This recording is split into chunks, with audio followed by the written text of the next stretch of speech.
কাউকে দুঃখ দিলে তোমাকেও দুঃখ পেতে হবে, সেটা আজ হোক অথবা কাল। এটাই বাস্তব। বাস্তব জীবন আসলে এক রহস্যময় ভ্রমণ, যেখানে প্রতিটি কঠিন মুহূর্ত আপনাকে শেখায় বাঁচার কৌশল আর মানুষ চেনার ক্ষমতা। জীবনের ঝড়ে যারা টিকে থাকে বাস্তব জীবনে, তারাই আসলে সত্যিকারের বন্ধু। মানুষের জীবনে প্রথম থেকে ২০ বছর বয়স পর্যন্ত চলে ইচ্ছার রাজত্ব। ২১ থেকে ৩০ বছর পর্যন্ত চলে বুদ্ধির রাজত্ব। ৩১ থেকে ৪০ বছর বয়স পর্যন্ত চলে বিচারের রাজত্ব।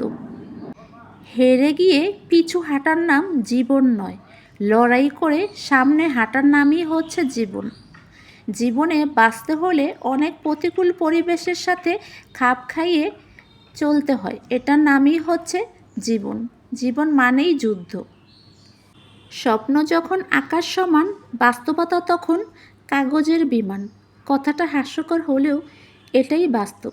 মানুষ জীবনে বহু স্বপ্ন দেখে থাকে, তবে সব স্বপ্ন তো আর মানুষের পূরণ হয় না।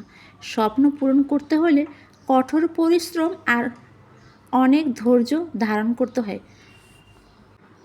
অক্লান্ত পরিশ্রম আর কঠিন ধৈর্য ধারণ করলেই মানুষ তার স্বপ্নটাকে বাস্তবে পরিণত করতে পারে। কেউ কাউকে ছাড়া বাঁচবে না, এটা খুব বাজে রকমের একটা মিথ্যা কথা।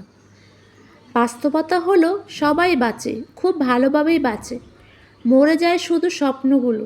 যারা বলে আমি তোমাকে ছাড়া বাঁচব না, আসলে এটা বলার জন্য বলে। বেঁচে তো থাকে সবাই, হয়তোবা একজনের স্বপ্ন নিয়ে আরেকজন বেঁচে থাকে, আর আবার কেউ বেঁচে থাকে হারানো স্বপ্নগুলো বাস্তবে পরিণত করার জন্য। এভাবেই মানুষের জীবন অতিবাহিত হতে থাকে। জীবন আছে মানেই দুঃখ, কষ্ট আর লাঞ্ছনা আছে।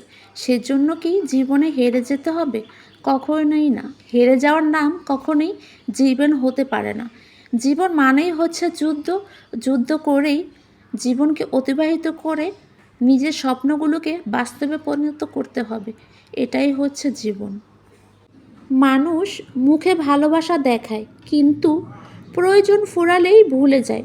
বাস্তবতা কঠিন, তাই অন্যকে ভালোবাসবো আগে নিজেকে ভালোবেসে।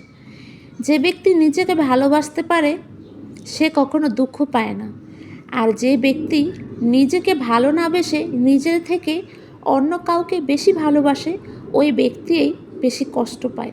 তাই অন্যকে বেশি ভালোবাসার চেয়ে নিজের জীবনকে বেশি ভালোবাসেন, নিজের স্বপ্নটাকে প্রাধান্য দেন, দেখবেন জীবনে সুখী হতে পারবেন। সুখী হওয়ার মূল মন্ত্রই হচ্ছে কষ্ট সাধন করা। যে জীবনে যত বেশি দুঃখ করবে সেই তত বেশি সুখী হবে।